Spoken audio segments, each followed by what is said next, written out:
Good morning, all. As we enter into this service, let me remind those of you in the sanctuary, now would be a good time to silence your cell phones and watches and any other noise-making device. And those of you participating in Zoom, you have been muted by our host.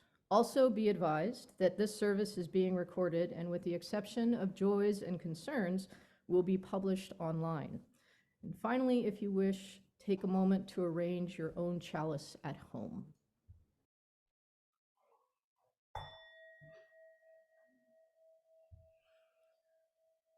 We are Unitarian Universalists.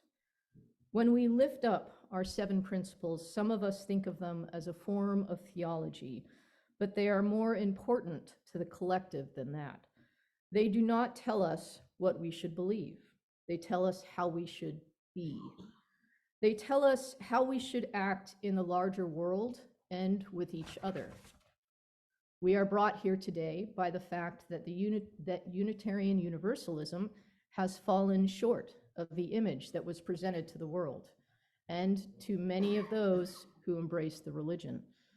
But we are also brought here today by the truth that Unitarian Universalism has shifted the course to move toward a place of wholeness, a place that perhaps never existed for us as a denomination. It has been a long and sometimes unforgiving road to today, but we are here today because we are mindful of the past and because we have hope for the future. We want the practice of this faith to be a fulfilling manifestation of its promise. Open your hearts, seek new ways of understanding. Come, let us worship together. Words by Viola Abbott. Dawn will be lighting our chalice here in the sanctuary. Those of you at home are invited to light your own chalice now.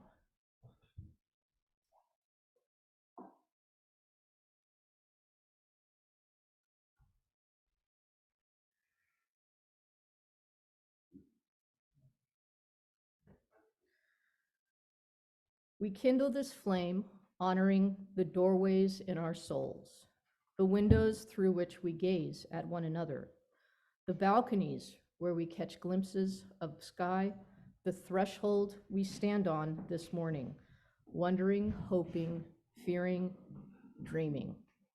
Words by Florence Caplow.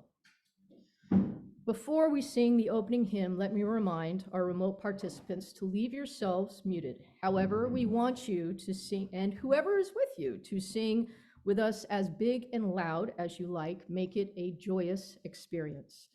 Please stand in body or spirit to sing the opening hymn, Morning Has Broken, number 38.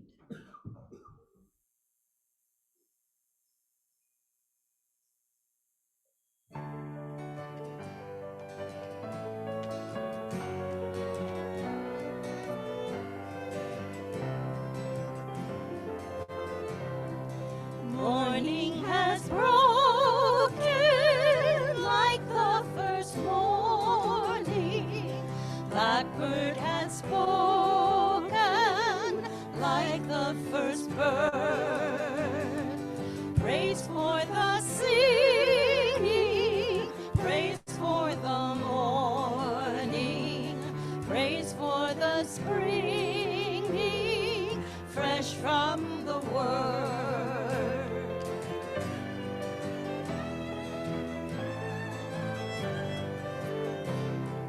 Sweet the rain's new fall, sunlit from heaven, like the first dew fall on the first grass. Praise for the sweetness of the wet garden, sprung in completeness where God's feet pass.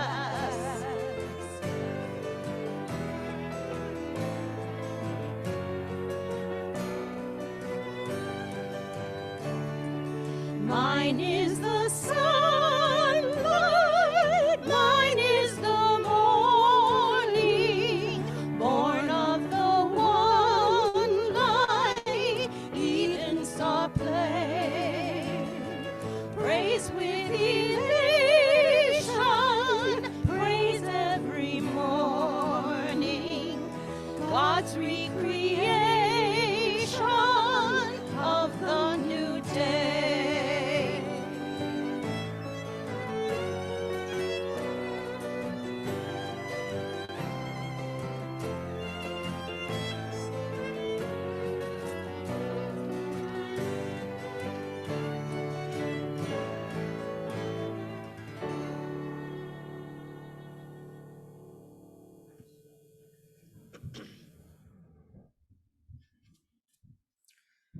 Good morning.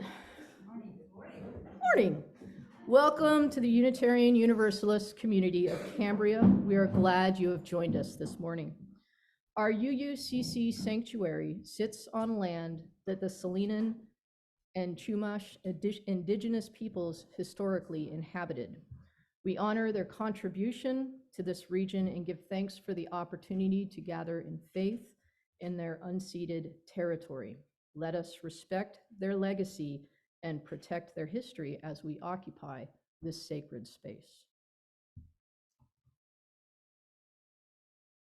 As Unitarian Universalists, we celebrate religious diversity and welcome all who come in journey of faith and spirituality. The UUCC is a lay-led congregation run by the democratic process. We invite speakers from different religious backgrounds or different traditions and spiritual or religious backgrounds to speak in our pulpit. We encourage presentations covering a wide variety of topics and areas of interest that connect with the UU 7 principles. Today's service centers around the second principle. We affirm and promote justice, equity, and compassion in human relations. Compassion is something that we can easily act on individually. We can demonstrate openness, give people respect, and treat people with kindness on our own. But we need one another to achieve equity and justice. It points us to the larger community. It promotes collective responsibility. It reminds us that treating people as human beings is not simply something that we can do one-on-one, but something that has systemic implications and can inform our entire cultural way of being. My name is Treva Boyce, and I am your worship associate this morning. I would like to extend a special welcome to today's guests and visitors, and we are seeing more and more new faces for today's service. We're glad that you have joined us this morning. If you are not yet on the mailing list, please visit the UUCC website at uucambria.org so that we can keep you informed about all of our activities. Members and friends may please check out What's Happening, a weekly e-blast, which is a great way to keep up to date with our latest news. And if you wish to see this or any of the past Zoom services, the recordings can be found on the UUCC website and also on Facebook. The membership committee invites non-members to consider joining the UUCC. Please contact Diane DeMarco or a person on the board if you are interested. And would the board members present please raise their hands? So we have a few. Okay, so again, good morning and welcome to everyone. The affirmation is both a recognition of the nature of this community as well as a promise to which we all aspire. Let us now all recite the UUCC affirmation. Love is the spirit of this church, and service is its prayer. This is our great covenant, to dwell together in peace, to seek the truth in freedom, and to help one another. We set aside this time for any short announcements that would be of interest to our UU community members and friends. Please keep your items short and to the point. If something needs more explanation, please see that person after the service. If you'd like to make an announcement, please raise your hand, and when Andy or I call your name, please step up to the podium and unmute yourself or speak. Joel? And there's an asterisk. No. Oh, the podium, never mind. There's a podium. There is a potluck, June 10th, first in a long time. It's going to be at the home of Ted and Rebecca, and the details are in the newsletter. I think it's 4 p.m. June 10th, home of Ted and Rebecca. Bring a dish and come and enjoy a long-awaited potluck.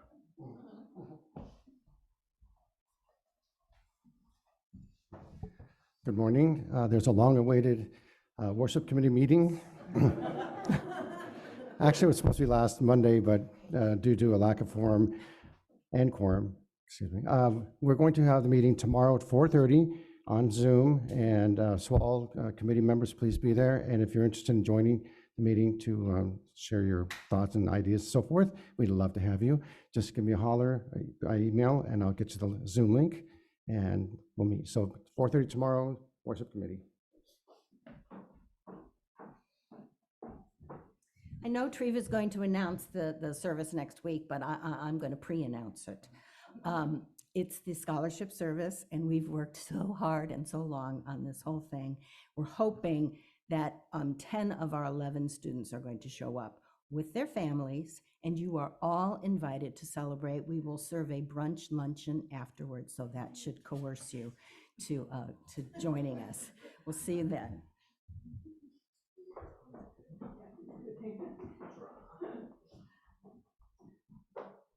Okay, real quick announcement. Today is fourth Sunday yet again, and we're taking our second collection for Green Space. So don't forget, the second collection for Green Space today.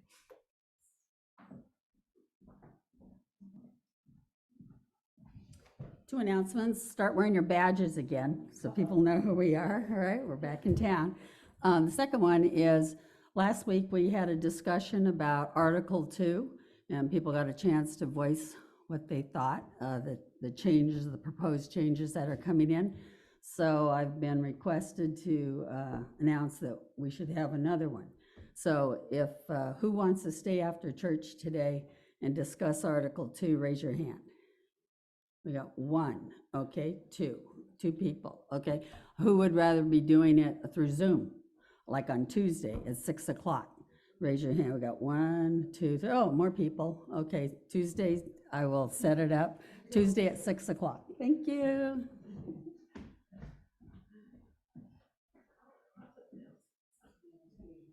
Just another reminder that we meet Thursday mornings for meditation here at the sanctuary. We've had some new faces show up recently, so that's wonderful. All are welcome to join for a 30-minute meditation and then conversation. And a reminder that today's the last day for us to chip into the guest at your table program. I'll be putting together the tally sheet with Janet, and we'll send that in this week. So if you have any extra money that you'd like to drop in after your special Friday donations, I'll leave a box at the back by the coffee. Thank you.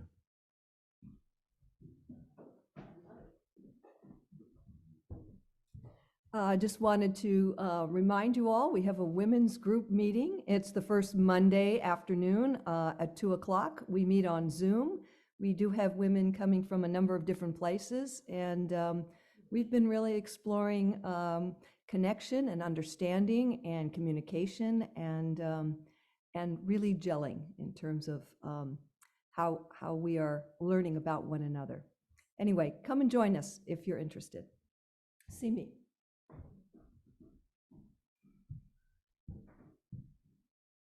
Andy, are Robert? there any announcements out in Zoom land? Yes, Robert and Nancy, would you unmute and share your announcement? Unmute. Okay. Hi, it's Nancy. This might be a little bit premature, but I'm planning for the Moving Towards Racial Justice group to watch a film at the church on the Wednesday. I think that's June 14th at the sanctuary at 7 o'clock. The film, this is the iffy part, is I'm planning to show is called How Racism Harms White Americans. It's 45 minutes long, giving us time to discuss it afterwards. Thank you. Everyone's welcome. Thank you. That's it, Treva, from our virtual attendees. And if that was too many announcements, check the e-blast. Okay, next week is Scholarship Sunday, Leaders for a Changing World UUCC Honors Scholarship Recipients, hosted by Jan Massara. So yeah, today we welcome as a witness to this pulpit. A moment of witness is a widely practiced in many dominant denominations, excuse me. Denominations as a mean to bear witness or give testimony about the way a specific religious affiliation has impacted one's life. Our hope is that in the moment of witness, a congregant here can briefly share a significant experience that moved them, helping us all to deepen our relationship with Unitarian Universalism and also strengthen our ties to the community. Andy Fagan will be sharing with us this morning. Thanks, Treva. So I'll switch from my struggling AV hat to my humble pilgrim hat. Last week, I expressed a concern about an issue I was feeling, and as things happen with my UU world, several of you got in touch with me, and we had conversations about the troubles I had expressed, and several readings came my way, one from a spiritual advisor that I thought I would share today, because it helped me and maybe it'll help you. It's by Thomas Merton from, I guess, his book, Conjectures of a Guilty Bystander. There is a pervasive form of contemporary violence to which the idealist most easily succumbs: activism and overwork. The rush and pressure of modern life are a form, perhaps the most common form, of its innate violence. To allow oneself to be carried away by a multitude of conflicting concerns, to surrender to too many demands, to commit oneself to too many projects, to want to help everyone in everything, is to succumb to violence. The frenzy of our activism neutralizes our work for peace. It destroys our own inner capacity for peace. It destroys the fruitfulness of our own work because it kills the root of inner wisdom, which makes work fruitful. So, thank you.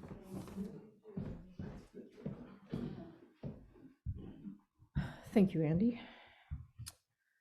Sharing together some of our personal and significant joys and concerns brings us closer together as a faith community.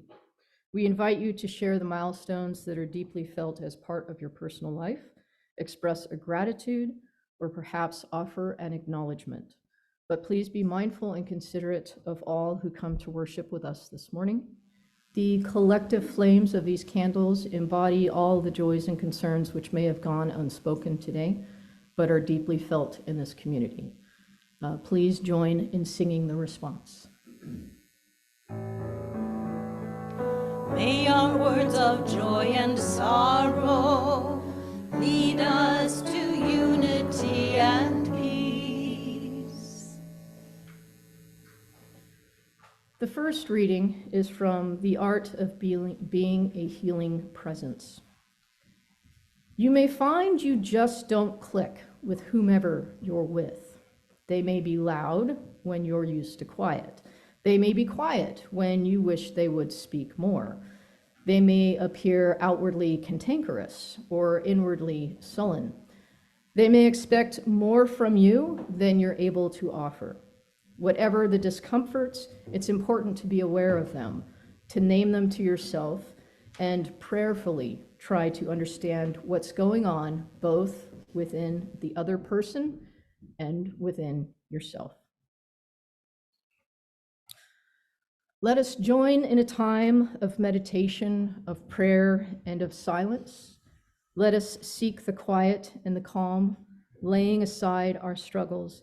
And in the silence, may there be a reverence in our hearts, a thankfulness within our spirit, and a deepened understanding of the meaning of our lives. Let us enter the stillness.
light shine in, illuminate our inward view.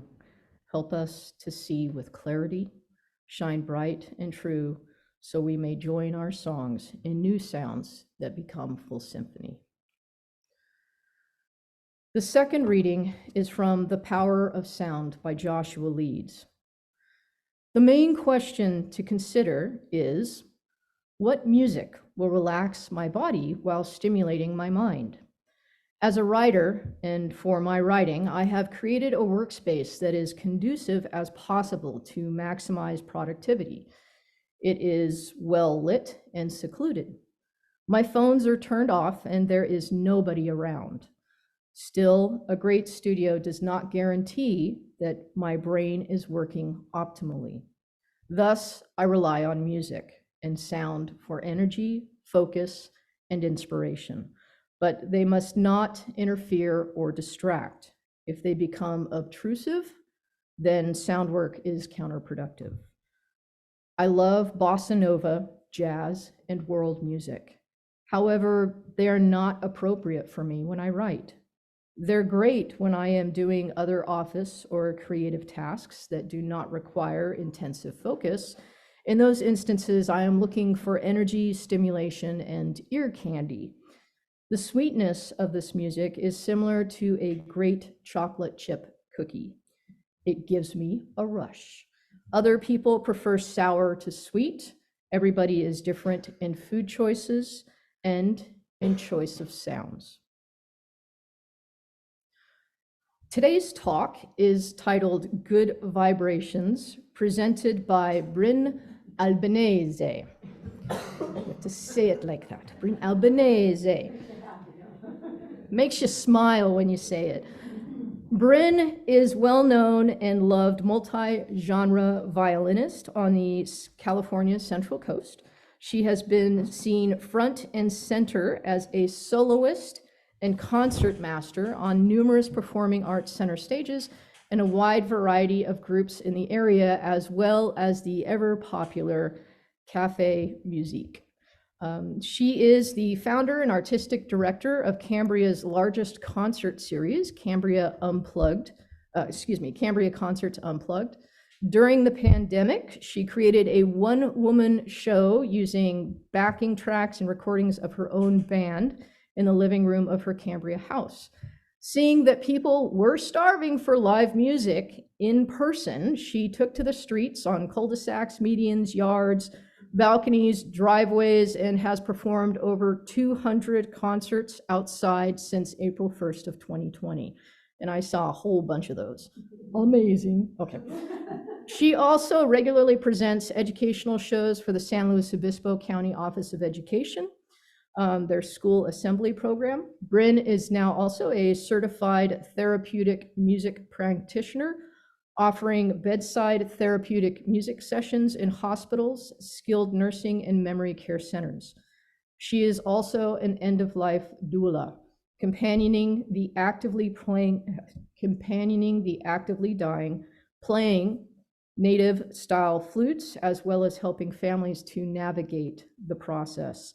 Bryn hopes to introduce the complementary care of music into our healthcare community. One of her goals is to make music part of the daily culture and environment of these facilities. Music is medicine. Bryn. I love the colorful clothes she wears and the way the sunlight plays upon her hair. I hear the sound of a gentle word on the wind that lifts her perfume through the air. Come on, everybody. Let's see your moves. Good vibrations. True. It is so true. I mean, why would somebody write a song about that? It's because it's true. What is sound? I was thinking this morning, I wrote something down, but I'm going to talk about something else instead. I just came back from Hawaii. I'd never been there before. And sound is when that wind goes through the palm fronds and the palm trees. It's the lapping of the waves onto the sand. It's the way the wind rustles through the pine needles. And there are pine trees in Hawaii, 4,400 feet there are. And they actually have Monterey pines there, I found out.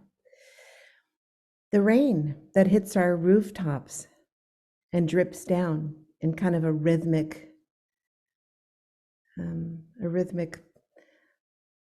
droning, if you will. And sound is also the sound of fresh sheets when you go over the bed. I mean, I love that sound, you know. It can make us calm or it can agitate us. So like one cricket, if you hear one cricket, you're like, gosh, where is that? I'd like to get rid of that cricket. But then if you hear 100 crickets, thousands of crickets, it puts you to sleep. There is a scientific reason for that. We're going to delve a little bit into that today. So sound is vibration. Sound is vibratory energy, a rapid rhythmic motion back and forth. Sound is frequency. Frequency is the periodic speed at which the object vibrates, and everything has its own resonant frequency. What can make us vibrate? From across the room.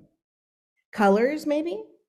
Textures and sounds that are within our own frequency range? Maybe another person calling our name. Sound is resonance, and resonance is the frequency at which an object vibrates. Sound touches us and influences our emotion like no other source of input or expression. There is no system in the body that does not respond to sound. Sound and the organization of sound, which is called music, is the most glorious sculpting of sound frequencies, like gifts of water and air. Music strikes a chord, no pun intended, within that cannot be easily expressed in words. It soothes us, it excites us, we resonate with its rhythms, harmonies, and tones. And, well, it just feels good. Good vibrations. Virtually everything on Earth vibrates. The planet itself vibrates, and whether we hear it or not, everything has a sound, a vibration all its own. The fact that sound waves are everywhere help you reawaken awareness of sound and the role that it can play in your own life. But let us add the phenomenon of resonance. Resonance can be defined as the frequency of which an object most naturally vibrates. Thus, when two objects have a similar vibratory characteristics that allow them to resonate at the same frequency, as for instance, we were talking about my violin being tuned at 440, which is the number of vibrations, and let's say the guitar is tuned exactly the same, or the piano. If we played a note together, something else in the room is going to pick up that frequency and make a sound without us even realizing it. It'll start to do it, or somebody else's instrument. That happens in orchestra all the time. So this aspect of resonance is called sympathetic vibrations, which I know that you guys have heard that before. Some folks like the sound of saxophones. Others find it like fingernails on a chalkboard. Why? Well, everybody has a different frequency perception. The concept of sympathetic vibrations or good vibrations holds true with people, right? So when we're around somebody with a vibrational rate that's similar to your own, you feel good. You feel comfortable, you feel familiar. But being around somebody who has completely the opposite is maybe more challenging. Perhaps it might be more intriguing. You know how there are some people you meet out there, and I have this happen to me all the time, and I hate it. You really want to like them, but you just can't? Well, it may be because you just don't resonate with them literally. Being around many vibrations that don't resonate with we human beings, such as like microwaves, electricity, radars, jets, planes, jackhammers, horns, sirens, and loud sounds of any kind, even including music, can contribute to an over-ramping of your nervous system, thus possibly an increase in stress-related disease. Let's just agree, a jagged nervous system is a stressed nervous system. So I'm sharing some pictures of my good friends at Marion Regional Medical Center. This was taken in 2021 in November. They had not had any music or any kind of complimentary care, and this was the first day that they had ever had a violin player in the ICU. So I'll go along here. And then in the NICU, I'm good friends with them now in the NICU, and they love it when I come and play very specific types of music for the little babies. That was also the same day. This one is from 2023. We're not wearing our masks anymore, as you can see. And these are my friends in one of the med-surg hallways. And look at those smiles. We just had a blast. And then the last one is back in 2021, where the famous video of the French medley that I play, C'est si bon, c'est magnifique, and Milo, those nurses were dancing in the hallways for the very first time ever, but before there was just nothing in the hallways except sadness. So these are some of the things that I really am so excited about. So imagine what your nervous system is being subjected to while in the hospital. Many of you, unfortunately, don't have to imagine it because you have experienced it. Modern allopathic conventional medicine is a system, and what this means is a system of medical doctors and other healthcare providers where they treat symptoms of diseases using radiation, drugs, and surgery. The doctors are our mechanics. They find the broken part of the diseased body and they identify it and try to fix it for us. But what about the patient's physical, emotional, and spiritual needs? Usually this part is left up to the nurses, since they are the nurturers. They are the gardeners of our medical system. They're the surveyors. They feed us, they keep us clean, they monitor our vital signs, our comfort level, like the sunshine, the soil, and the temperature of a garden. These brave and caring human beings are pushed beyond their own comfort levels every day, all day long. And I have seen it with my own eyes, and it is uncomfortable to watch. Their nervous systems are not just vibrating quickly, but they are buzzing like the wings of a hummingbird. This is where music comes into the picture. Music can provide an avenue for healing, not only for the patients, but for the families, the staff as well. There are some very, very important aspects of the physics of sound that play a huge part in the musical process. And this book, which Treva read a little section of it in the beginning of the service, How to Be a Healing Presence. This little book is I've put all 3 books that I took from today out on the table in the front so you can take a look at them. I read it all the time. I take it with me to the facilities. And so what I want to talk about now is something called entrainment. Has anybody ever heard that word before? Yes. And it's very interesting. I knew nothing of entrainment before I started taking my course. In the context of psychoacoustics, entrainment concerns actually changing the rate of brain waves, breath, and heartbeat from one speed to another. That's there's a couple of scientific ways that you can talk about it. Like when you tap your feet or bop your head to good vibrations, your desire to keep time is almost an involuntary motor response. The natural interconnection between the body's motor skills and external rhythms is one of the most highly researched phenomena in the field of rhythmic entrainment.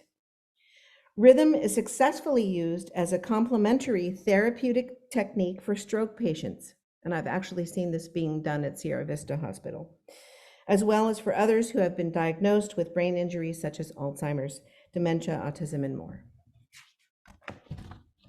Music alters the performance of the nervous system, primarily because of entrainment. Entrainment is resonance with a twist. Entrainment is the rhythmic manifestation of resonance. The concept of entrainment was first noted by a Dutch scientist in 1665 when he noticed there were two clocks on the wall, pendulum clocks, and they were going exactly at the same time. Thus, another scientific explanation for entrainment is that any two vibrating bodies will try to synchronize with each other. I didn't even know what that meant, and now I finally do. It's called energy ecology. For example, female Homo sapiens living in tribes, as well as large groups of female mammals, often will synchronize their moon cycles of menstruation. And it happened with college roommates with me. It's just like, wow, how does that happen? It's called entrainment. So I'm going to share with you a fascinating video now that I had to watch. I'm going to change this now, and it is amazing.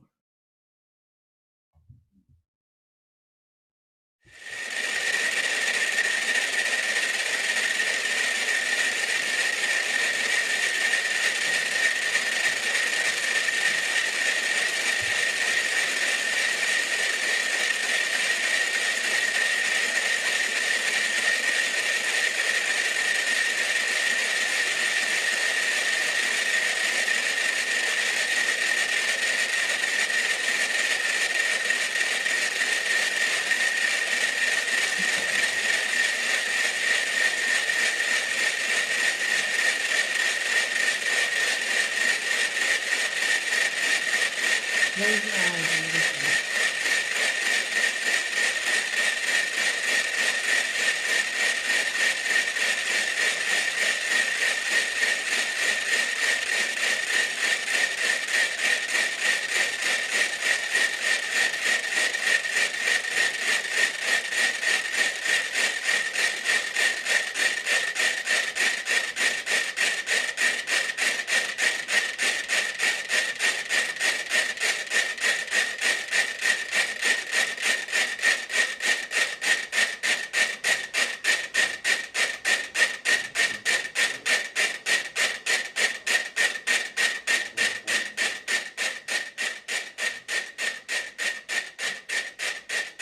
And voila, he's going to go to the very end, which is 6 minutes, and listen now. Okay, that's perfect.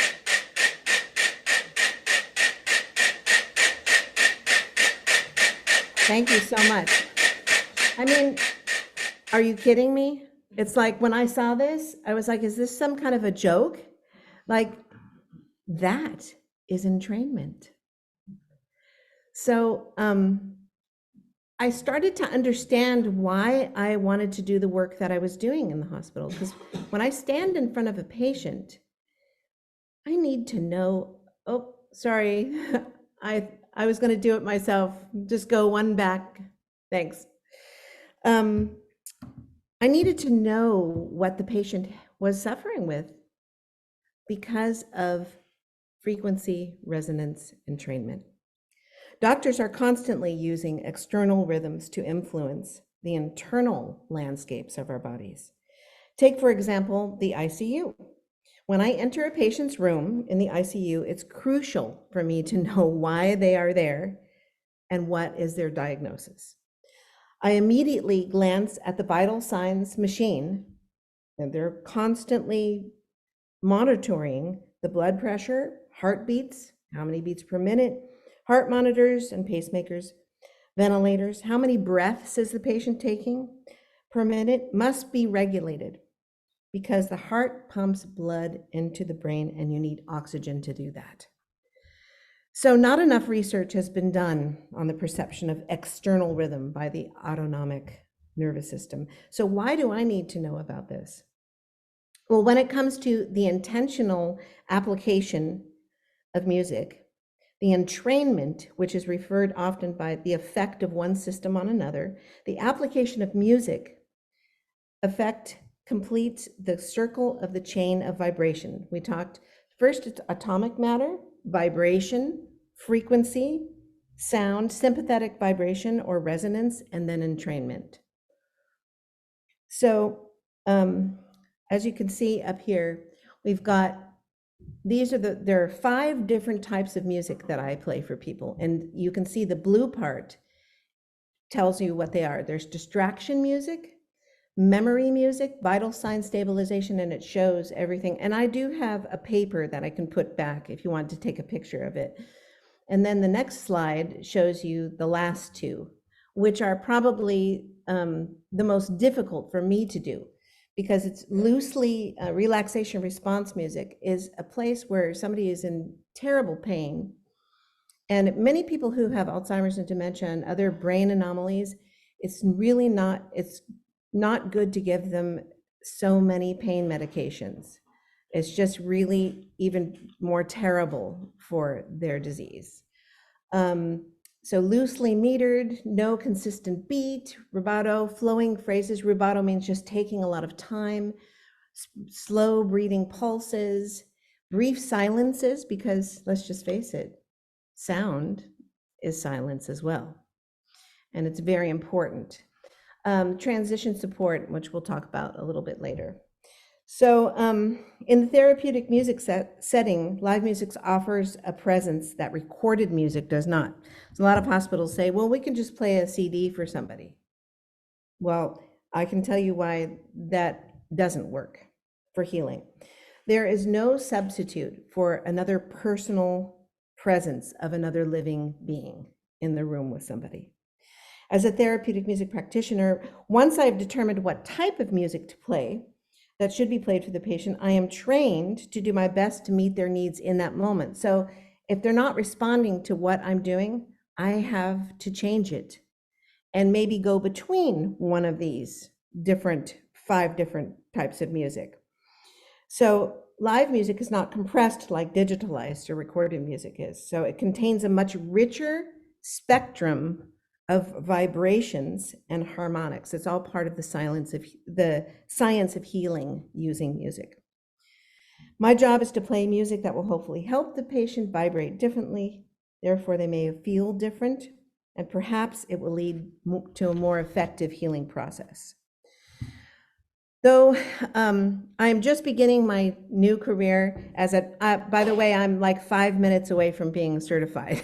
I just need a couple of forms signed, and I have to make a little recording, but I've played for 140 plus patients by the bedside. And I've played for everybody who have these different things happening to them. Pacemakers, valve replacements, bypass, lymphoma, pulmonary embolisms, heart infections, sepsis, kidney dysfunction and kidney failure, bone cancer, blood cancer, breast cancer, lung cancer, pancreatic cancer, metastasized cancer, sepsis, heart attack, stroke, sepsis, traumatic brain injury, sepsis, respiratory failure, and the list is endless, but it always comes back to sepsis. Sepsis is when an infection gets into your blood and that you're in the ICU. And it's one of the things that I come most in contact with. So this next part is my favorite. So, okay, this is my friend Dorothy, and Dorothy is 100 years old, and she lives at Sydney Creek. She is my greatest music fan. She is the greatest fan of music in general. She will yell out, "You are beautiful," or "That was wonderful." And she just responds to music like no other patient there. I mean, it's just amazing. I'm like, where's Dorothy? I need Dorothy. Where is she? So this is one area in which good vibrations can go undetected. Our population of folks with cognitive impairments such as Alzheimer's and dementia and other brain anomalies and injuries, the reasons why good vibrations seem undetected by the cognitive impairment is because they are buried and interrupted, fragmented under a confusion and congestion of neurological signals that crisscross repeatedly, like some type of weird matrix that is somehow infinite. Communication is in the cognitively impaired brain is also not only fragmented, but in some cases it's completely non-existent. Can we vibe with a cognitively impaired person? Are we able to have sympathetic vibrations with that person? In the early stages of the diseases that progress, the answer is yes. It's wonderful to be able to vibe with your patient. In later stages, it's difficult to conclude sometimes. So where does music come in the picture? Why is music one of the most effective forms of cognitive therapy for the cognitively impaired? I believe that these vibrations that people have constantly in their bodies are so deeply interrupted in patients with the cognitively impaired patients that when music is used as a form of therapy or medicine, the brain is stimulated to entrain to the rhythm. So they don't even actually need to know a song. Like usually you have a guitar player coming in and singing, but I come with my violin and I play for these people. These are all my people. I love them. And I play for them anything that has words that you know that they know, and they just immediately start singing the words, even though some of them can't remember what happened 30 seconds ago. So it is so, so cool. And let's see, what are they? Yes, so chordal progressions or the memory of a particular song, they entrain to that rhythm. Frequency, resonance, entrainment. Music is one of the most powerful tools that I have ever seen at work for real in a hospital where I play for the cognitively impaired. Now, when I go to a hospital, I go immediately to the nurse's station. I said, who do you have in telemetry, which is the SEPT on a unit or anywhere, who is cognitively impaired? I go and play for that patient, because usually what happens is that the nurses can't get done the job that they need to do with many of those patients. There's a lot of anguish and panic. There's agitation, there's belligerence, there's fighting, and they can't give them the kind of drugs that other people can get so they can calm down. So one day I went in and there was a lady with Lewy body dementia and she had ALS. I mean, it was just unbelievable. So I said, why don't you give me a shot? So I went in there and I started playing Moon River. Immediately, her head just moved a little bit and focused on my violin, not on me, but my violin. And the nurses got done in 30 minutes what they had tried to do in 2 days. She stuck her arm out. She was able to move her arm. And they actually put her on a gurney and in a special chair, went out to be taken back to the facility that she lived in. And they came back in tears. The nurses were like, thank you. Thank you so much. And I said, I didn't do anything. It was the music that did it. So musical perception, musical emotion, memory can survive long after any forms of cognitive function have disappeared. Let's see, I'm going to end this part with music is the only thing that exists for some of these folks. And when I play it, I can see it. And everybody came yesterday and hugged me, and it just felt so good. Not only does it work to stimulate the memory, calm the nerves, slow the fast vibrations down, but it is a wonderful spoonful of sugar that keeps on giving us gifts. Turn it up, you guys.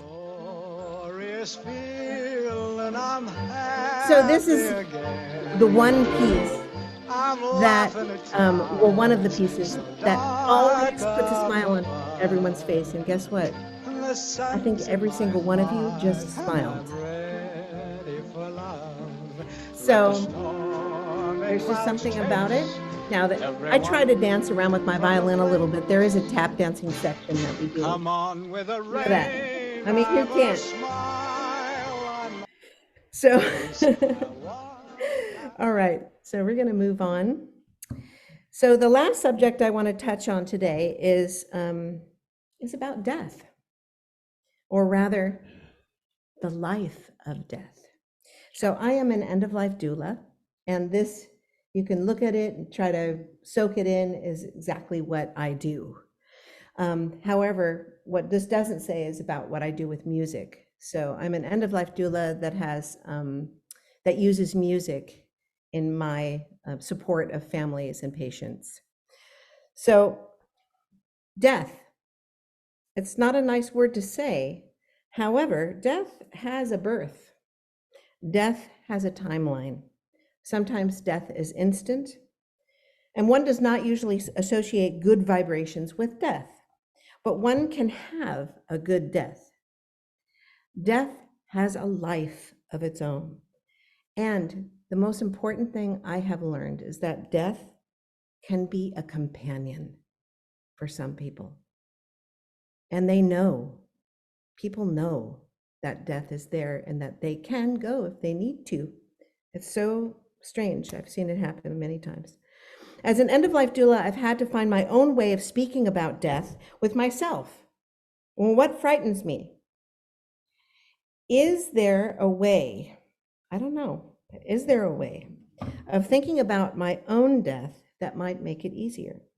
I could not really answer any of these questions confidently, maybe it just wasn't time. But when I sit with somebody who's actively dying and I'm there to play music for them, I feel that I am accompanying their death. It is an individual thing and every person is different.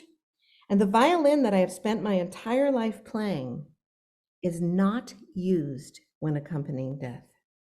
It vibrates way too fast. Any chance of entraining with my patient is not possible because their vibrations are getting slower. However, when I blow air through my low-range wooden bass Native American flute, something magical happens. This is my friend Gus. Gus had pancreatic stage 4 cancer. He called it his stage 10 cancer. And there is a BBC special about Gus because he was one of the first people in this area of California to do medical aid in dying, MAID, M-A-I-D.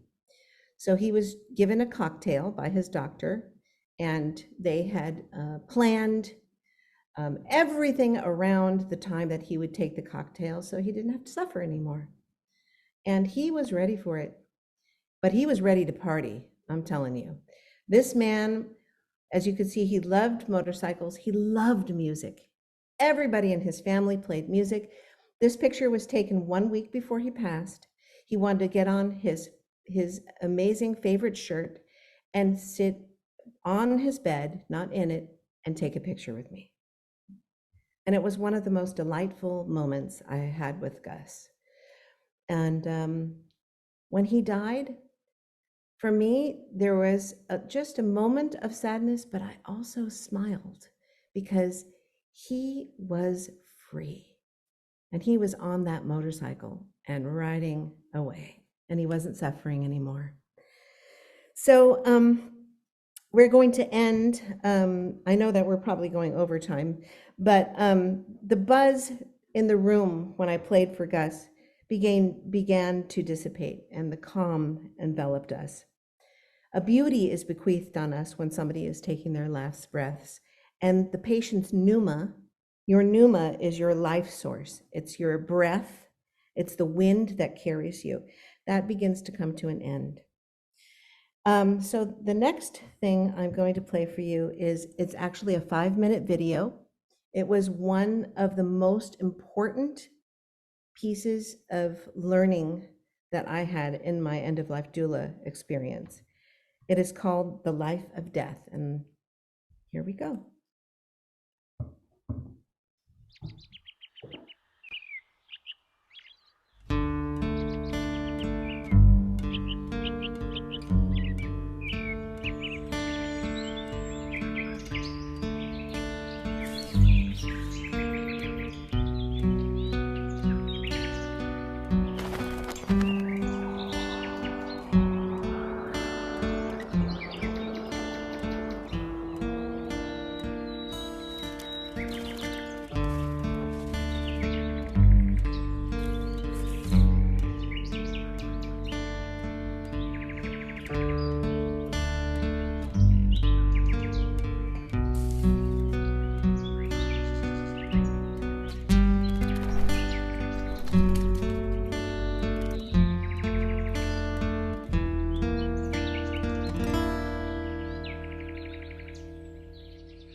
So it's different for everybody to interpret that video. For me, it was really about death being a companion and not the scary, fearful, hooded being with no face and with a sickle that's trying to get you, that's trying to help you. So we who companion the dying cannot avoid being deeply touched by the nature of our work. It is common knowledge as helpers, and this is from the book Companioning the Dying, which is out on the table. Such as regularly giving expressions of sadness and loss. I have to do that. When we don't, there's a cumulative effect that is never healthy, and we strive and thrive to find, if we're going to thrive, to find joy in companioning, we have to learn to become active grievers. Companions must learn to regularly express outwardly what we feel inwardly. That is, we need to normalize our need to mourn on a regular basis. Companioning the dying has enriched me with a heightened appreciation of every moment in life, because I companion people who are saying goodbye to this world and those they love. I take much less for granted now, and I am enriched with a growing gratitude for the privilege of bearing witness to this intimate experience, and what great teachers they are. So thank you for allowing me to share my good vibrations with you. I'm excited to experience what life has to offer in the coming years, one experience at a time.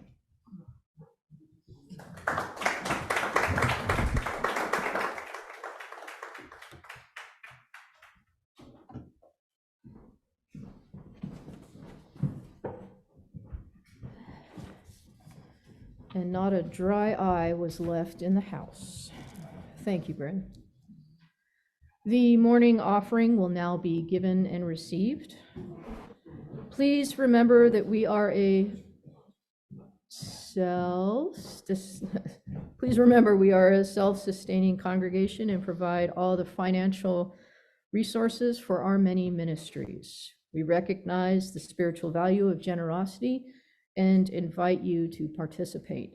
If you are viewing the service remotely, please use one of the methods shown on the screen.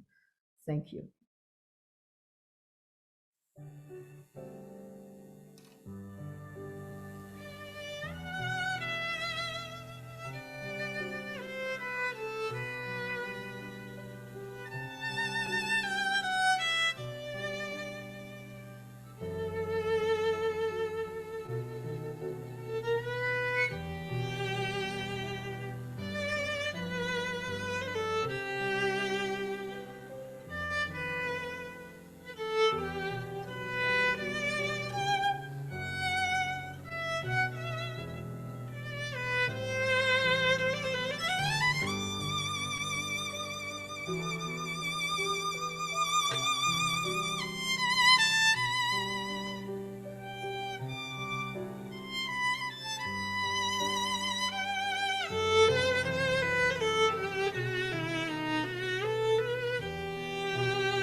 Our thanks for all gifts given and received for the work of this community.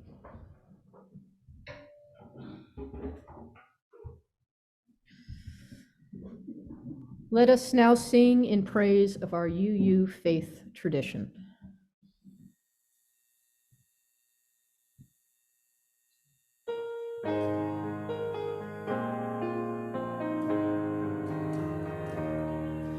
We are a religion which, like sun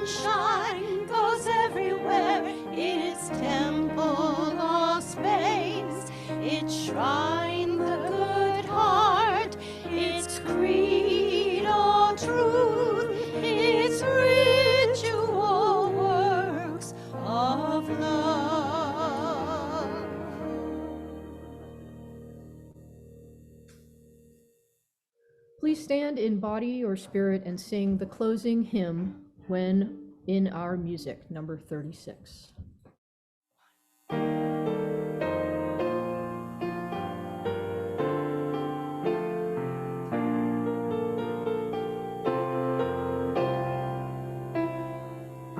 When in our music God is glorified, and adoration leaves no room for pride, it is as though the whole creation cried, Alleluia.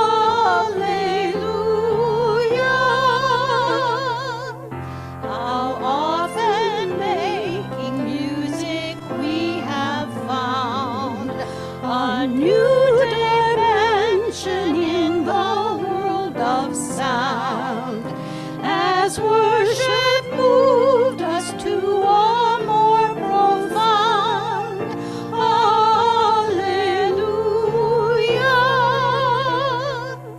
So has the church in liturgy and song, in faith and love through centuries of wrong, borne witness to the truth in every tongue. Alleluia.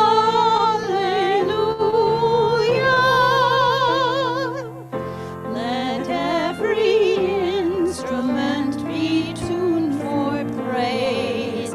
Let all rejoice who have a voice to raise. And may God give us faith to sing always. Alleluia.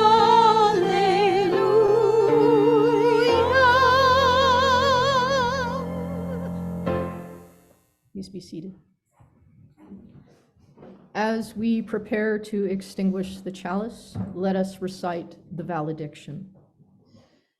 It is our work, shared with each other in covenant, that creates and sustains this beloved community.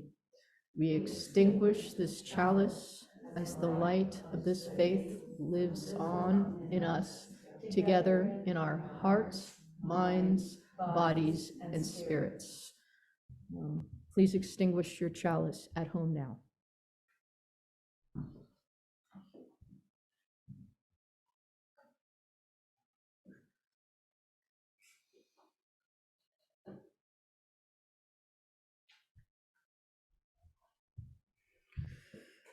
After the closing words, we encourage you to take a seat for questions and comments, and let us form a circle and hold hands. Bryn.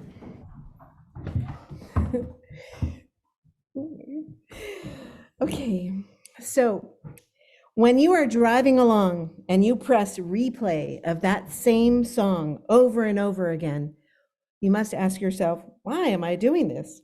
Yeah, sure, it makes you feel good, makes you feel a certain way. In fact, that song or tune could possibly change the course of your entire day. But really, there could be, and most likely is, a scientific reason.